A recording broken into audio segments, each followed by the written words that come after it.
Hello, my name is Sarah. I am an English teacher and language anxiety coach, and I love helping advanced and proficiency level English students overcome their fear of speaking and using English.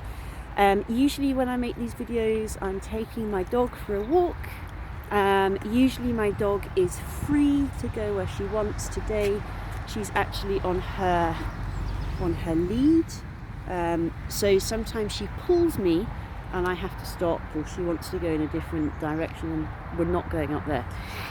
So in this video, excuse me if I'm a little bit distracted, I want to talk about fear again, and the fear and how it stops us from taking action.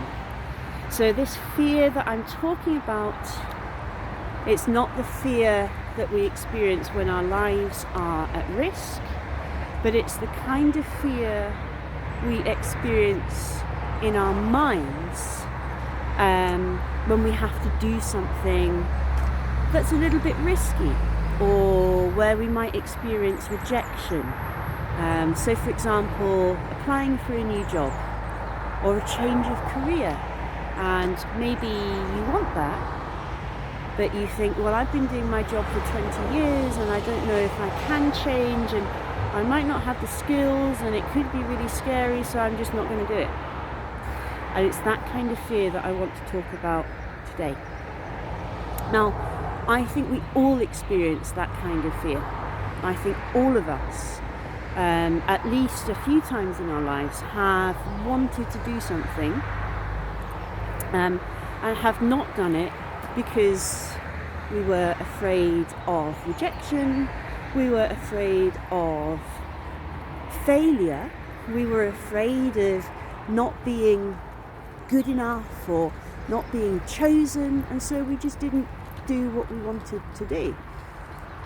And this is a real shame, and it can become a habit that people don't take action, they don't do what they want to do because they're too scared. And then the years go by, which they do very quickly, and we end up looking back thinking, well, I didn't do what I needed to do. Damn it. Now, I've just finished reading a book, or listening to a book. The book was called The 10X Rule.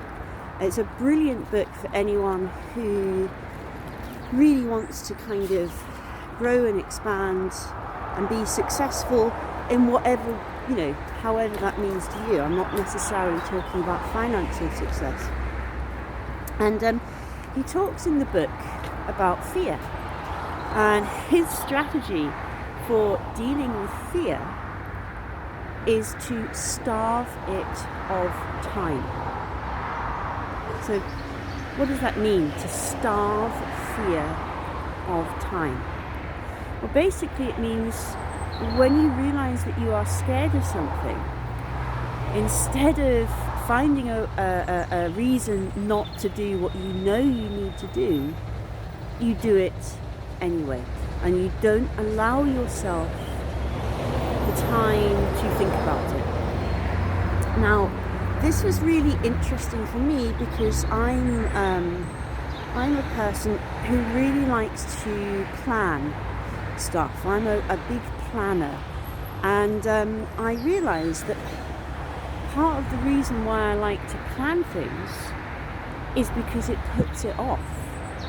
If I put on my schedule that I'm going to make this phone call on Thursday, it means I don't have to worry about it on Monday.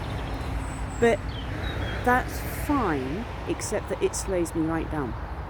And I think for myself, my way of dealing with things that are scary for me is that I just procrastinate in a kind of way that is useful. So I will watch videos about the topic, or I will plan what I want to say, or I will think about it and make a list, but I will do anything except take the action I need to take. So this idea of starving fear of time means that when you have a task you know you need to do, whatever that task is, it may not be about learning English. You know, maybe you need a new teacher, but you're scared a little bit to have some trial lessons with people because it means talking to people you don't know.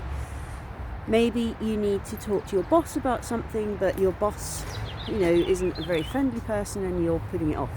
Whatever it is, the longer you leave it, the more, well, number one, the more scary it can feel. And number two, it's just crazy. Why do we do this? So this idea of starving fear of time means that when you notice that you are scared of whatever it is, you just do that thing immediately and anyway, and you don't overthink it. I think a lot of us, we get really caught up in our thinking, and it's got to be perfect, and if I'm going to do this, it's got to be right, and I can't go and talk to my boss till I know exactly what I want to say, and I can't have a trial lesson with a teacher until I've improved my grammar, and blah blah blah. But these are all really reasons and excuses that slow us right down. So to starve fear of time means that you don't allow the fear to grow in your head. You notice it, but then you take the action that you need to take, and then the fear goes away because there's nothing left to be afraid of. So I'd really like you to, or I'd invite you to consider this in your own life, with your language learning, perhaps more in general, and just think, how might this apply to me? What am I scared of? And how do I allow that fear to take over and take control? Now, just to end this video, I have a part-time job at the moment, and I'm working as a mental health support worker. So I basically help people with mental health difficulties just kind of get their lives together. And there was a client this week who has a very specific and serious problem, and we had found a local support group. So it's a free group. You can meet up once a week and get help and support. And I knew that this group would be perfect for this client because it would give them the help that they need that I can't give them. Come on, let's go. Oh, my dog is so stubborn. And we'd looked at it, we talked about it, and when it came to making the phone call, my client was terrified. She just could not make that call. And we talked about it for a very long time, and kind of reframing her fear in a different way. And they did make the phone call, and now they have signed up for the support group because they took action with regards to their fear and didn't let it stop them. Okay? Most of the time, when we don't take action, it's us who loses out, and it's a tragedy. And we are the ones who need to step up and take responsibility and not allow our fears to stop us. So if you've watched all the way to the end, thank you very much. As you can see, it's freezing in England today, but have a truly wonderful day.